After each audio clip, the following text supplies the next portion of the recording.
రేగొండ మండల కేంద్రంలో భారత మాజీ ప్రధాని స్వర్గీయ రాజీవ్ గాంధీ జయంతి వేడుకలను కాంగ్రెస్ పార్టీ నాయకులు ఘనంగా నిర్వహించారు.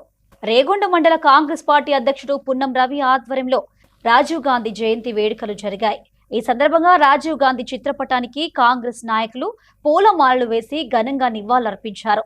ఈ కార్యక్రమానికి డీసీపీ జిల్లా director Chelpur single window chairman Gandra Satyanarayana Reddy, Jayashankar, Bhupalpally జిల్లా వ్యవసాయ మార్కెట్ కమిటీ చైర్మన్ కిష్టయ్య ముఖ్య అతిథులుగా హాజరయ్యారు. దేశ అభివృద్ధిలో రాజీవ్ గాంధీ కీలక పాత్ర పోషించారని, ముఖ్యంగా ఐటీ మరియు సాంకేతిక రంగాల్లో ఆయన తీసుకొచ్చిన సంస్కరణలు దేశాన్ని ఆధునిక సాంకేతిక యుగం వైపు నడిపించాయని గుర్తు చేశారు.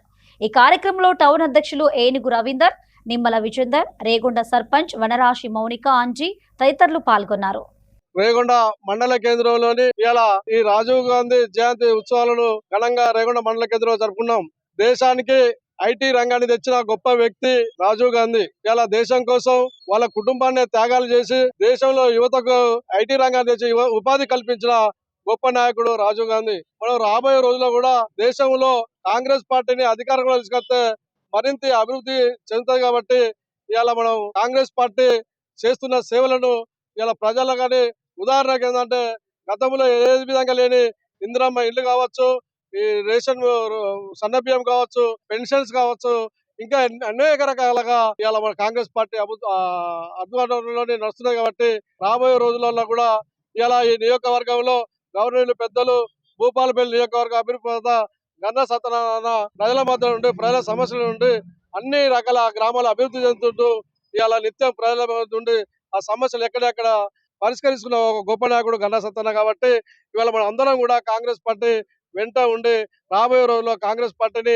రాహుల్ గాంధీని ప్రధానమంత్రి చేయడం కోసం మనం అందరం కృషి చేయాలని చేస్తూ గాంధీ 82వ జయంతి సందర్భంగా మా రేగొండ మండలంలో రాజీవ్ గాంధీ గారి సేవలు మన అందరికీ తెలుసు.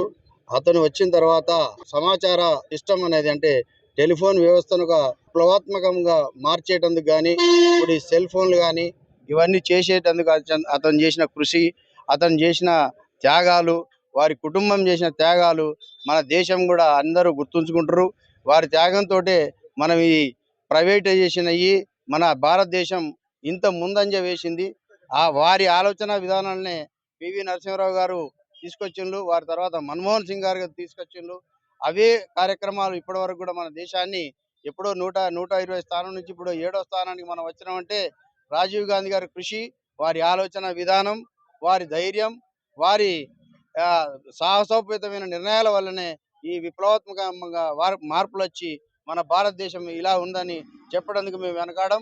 కాబట్టి వారి రాజీవ్ గాంధీ త్యాగాలు, వారి కుటుంబం త్యాగాలు మనం మరవకుండా వారి ఆశయాలు మనం ముందుకు తీసుకెళ్లాలని, కాంగ్రెస్ పార్టీని బలోపేతం చేయాలని అందరినీ కోరుచు